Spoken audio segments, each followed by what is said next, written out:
ও রে ভাই, ভাইটা গেল তো ভাই জাদুর চুলা চলে আসছে ভাই। হাই হাই, ভাঙা ফাটার দিন শেষ ভাই। বরফ দিয়ে দিলেন? ভাই বরফ দিয়ে দিছি ভাই, ডাইরেক্ট বরফ ভাই। এই দেখেন ভাই, হ্যাঁ জাদুর চুলা চলে আসছে, ভাঙা ফাটার দিন শেষ ভাই। ওরে ভাই, মানে সাগর হয়ে গেল। সাগর হয়ে যাবো ভাই। ভাই চুলা এরকম গর্ত কেন?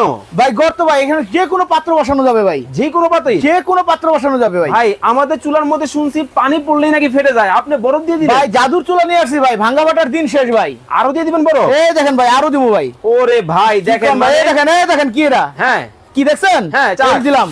ওরে বাপ রে বাপ, মানে কিছুই হয় না? না ভাই, মানে ভাঙা ফাটার দিন শেষ? ভাঙা ফাটার দিন শেষ ভাই। ওকে দর্শক, ভাঙা ফাটার দিন কিন্তু একদম শেষ হয়ে জাদুর গেল। চুলা চলে আসছে। জাদুর একটা চুলা কিন্তু বাংলাদেশের বাজারে কিন্তু চলে আসছে। কিন্তু ভাই চুলা এরকম গর্ত হওয়ার কারণ কি ভাই? ভাই গর্ত হওয়ার কারণ হলো আমাদের বাসা বাড়িতে যেসব পাত্র থাকে, সকল ধরনের পাত্র এটাতে বসানো যাবে। আচ্ছা, আজকে কি রান্না বান্না হবে নাকি? ভাই আজকে এই যে দেখেন ভাই, মুরগি রান্না হবে ভাই। মুরগি রান্না হবে? মুরগি রান্না হবে ভাই, একেবারে গ্যাসের চুলার মতো? একদম গ্যাসের চুলার মতো ভাই। সেট করবো তো? ভাই সেট করবো, একদম রসা রসা কষা কষা হয়ে যাবো ভাই। ও রে দেখেন, একেবারে গ্যাসের চুলার মতো রান্না বান্না কিন্তু শুরু হয়ে গেল। কি মাংস রান্না করতেছেন? জি ভাই। দেখেন মানে কত চমৎকার ভাবে কিন্তু রান্না বান্না কিন্তু শুরু হয়ে গেল। দর্শক লাইভে কে কোথা থেকে আমাদের সাথে আছেন একটু কমেন্টস করে জানাবেন। আরে বাপ রে বাপ ভাই, এত চমৎকার ভাবে রান্না বান্না। ভাই দেখছেন ভাই কি শুরু হয়ে গেল ভাই? ওরে ভাই একবার তুফান শুরু করে দিলেন। তুফান শুরু হয়ে গেছে ভাই। আচ্ছা দেখেন মানে কতটা চমৎকার ভাবে কিন্তু দেখেন রান্না বান্না কিন্তু দর্শক শুরু কিন্তু হয়ে গেছে।